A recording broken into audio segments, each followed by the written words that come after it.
Welcome, class. I'm Dr. Chem. Today, we're going on the absolute ultimate micro to macro journey.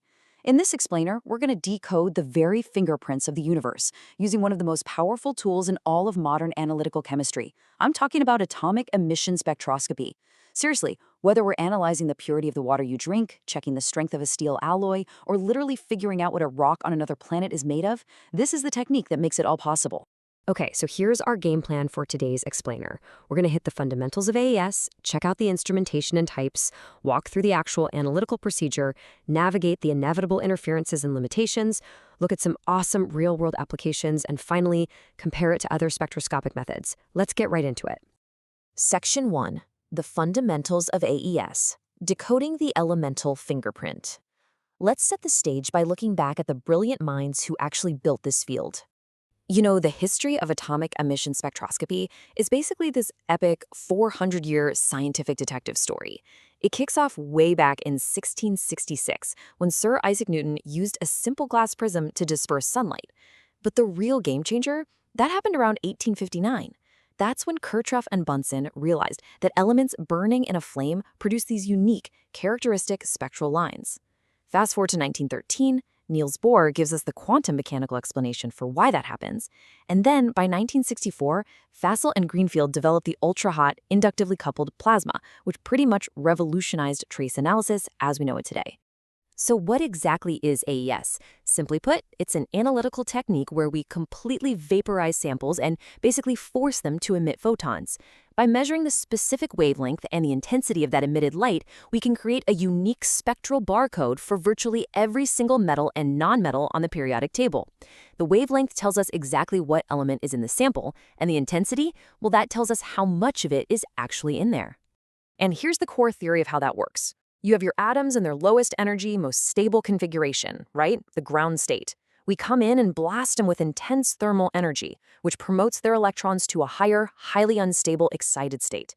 But because nature absolutely loves stability, those electrons don't stay there. They spontaneously fall back down to the ground state. And as they drop, they emit a photon, whose energy exactly matches the difference between those two states. That specific energy dictates the precise wavelength of the light. Boom, you've got your elemental fingerprint. Section 2. Instrumentation and AES types. The gauntlet of the sample. Let's step into the lab and see the actual hardware our sample has to survive. Okay, follow the path of our sample here. It usually starts as a liquid, getting drawn into a nebulizer where a high-velocity gas just completely shatters it into a fine aerosol. Then it moves through a spray chamber. That chamber discards the larger droplets and sends only the absolute finest mist straight into our excitation source, like a flame or a plasma. There, the sample gets atomized and excited. The light it emits is funneled into a monochromometer, which basically acts like a highly advanced prism to separate the complex light into individual wavelengths. Finally, a detector, like a photomultiplier tube, counts those photons and sends the data right over to our readout processor. Now, we've got a few different tools in our analytical arsenal, but they all rely on different heat sources to do the heavy lifting of exciting those atoms. You've got flame emission spectroscopy running at around 1700 to 3000 Kelvin, which is perfect for easily excited elements like sodium. But for the really tough stuff, we use high-energy sources like an AC spark. That thing creates transient temperatures up to a massive 40,000 Kelvin. It is absolutely perfect for fast metallurgical analysis. But what's really fascinating is the sheer sustained power of the inductively coupled plasma, or the ICP. By using a radio frequency field to heat argon gas, we create a self-sustaining plasma that just sits there at a blistering 6,000 to 8,000 Kelvin. Because it's so incredibly hot, it guarantees virtually complete atomization of any compound you throw into it. Plus, the inert argon environment stops unwanted chemical reactions, giving us beautifully clean, highly precise emission spectra. Section 3. The Analytical Procedure, from prep to data. So how do we actually pull off this chemical magic in a day-to-day lab routine? Well, it all starts with sample prep, which is absolutely critical. We can't just toss a rock or a piece of food directly into the nebulizer, right? We generally start by dissolving solid samples in really strong acids, usually under high heat and pressure in a microwave digester. Once we've got a perfectly clear aqueous solution, we feed it into the instrument. That generates the aerosol, atomizes it in the plasma to trigger those electronic transitions, and finally separates and detects those emitted wavelengths. And I want to highlight a really crucial number for you here. 5 to 6. Modern ICP-AES instruments have a linear dynamic range covering 5 to 6 orders of magnitude. Why is that such a big deal? Because it means you can measure tiny trace elements at parts per billion levels and major matrix elements sitting at massive percentage levels, all simultaneously in the exact same run. You don't have to stop everything, dilute your sample, and run it all over again. It is a massive game changer for lab efficiency. Now, the machine itself only spits out light intensities. To turn those flashes of light into actual chemical concentrations, we use some pretty clever calibration strategies. We run known external standards to build a calibration curve, but we also heavily rely on the internal standard method. We add a constant amount of an element, like yttrium, to every single sample. Because we already know exactly how much yttrium is supposed to be in there, if its signal suddenly drops, we know instantly that the plasma fluctuated or the nebulizer clogged. And the best part? The software just mathematically compensates for it automatically. Section 4. Navigating interferences and limitations. Fighting the villains. Let's talk about the tricky part of analytical chemistry, the stuff that tries to mess up our data. Because, look, no technique is perfect. Imagine you're in the lab testing drinking water, and your readout suddenly shows a massive, terrifying spike in highly toxic lead.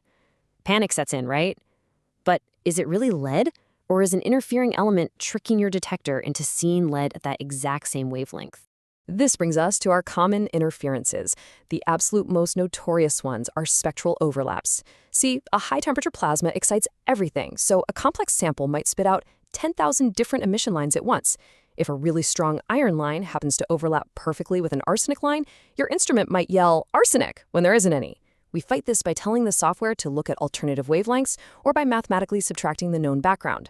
We also have to deal with physical matrix effects, like when thick, viscous samples just don't nebulize as well as our watery standards.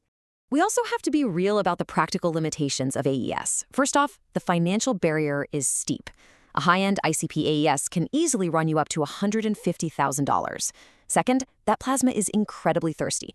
It eats through about 15 liters of ultra-pure argon gas every single minute. That can cost a lab up to $15,000 a year just in gas. And finally, standard argon ICPs really struggle to detect certain nonmetals, like halogens, just because their excitation energies are way too high. Section 5, Real-World AES Applications. Solving global problems. Because honestly, those lab costs and complexities are totally worth it when you look at the massive real-world impact this technology has.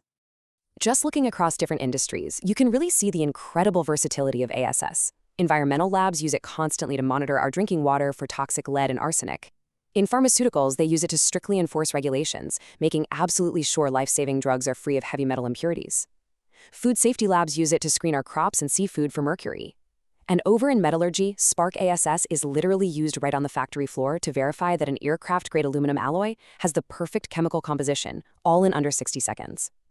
And get this technology has literally left the planet.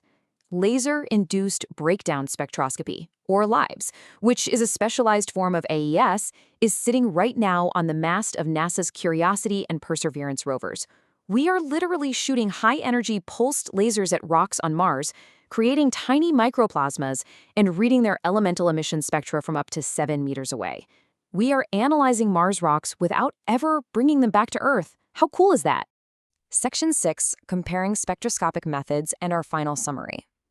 Let's wrap up this explainer by taking a step back and seeing how our mighty AES stacks up against its peers.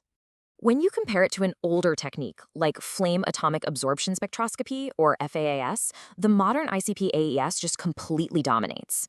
Where FAAS uses a relatively cool flame to measure just one single element at a time, the ICP uses what is essentially a localized sun to measure over 70 elements simultaneously. And while FAAS maxes out at a dynamic range of maybe 2 to 3 orders of magnitude, the ICP-AES gives us that beautiful 5 to 6 orders, making it exponentially faster and way more capable for complex samples. So to quickly recap our journey today, atomic emission spectroscopy offers us truly unprecedented speed, sensitivity, and flexibility. The ability to run 70 elements in a single 1 to 3 minute measurement, hitting parts per billion detection limits, all while suffering from minimal chemical interferences, that cements it as the absolute gold standard in modern analytical chemistry. I want to leave you with this final thought to really spark your curiosity. From Newton's simple glass prism all the way to shooting lasers at the surface of Mars, Our ability to read these microscopic elemental fingerprints has entirely changed how we view the physical world. As our detectors get even more sensitive and our software gets smarter and smarter, what are we going to discover next? Because the universe is constantly speaking to us in light, we just have to make sure we're listening. Thank you for joining me, Dr. Chem, on this explainer. Keep questioning and keep exploring.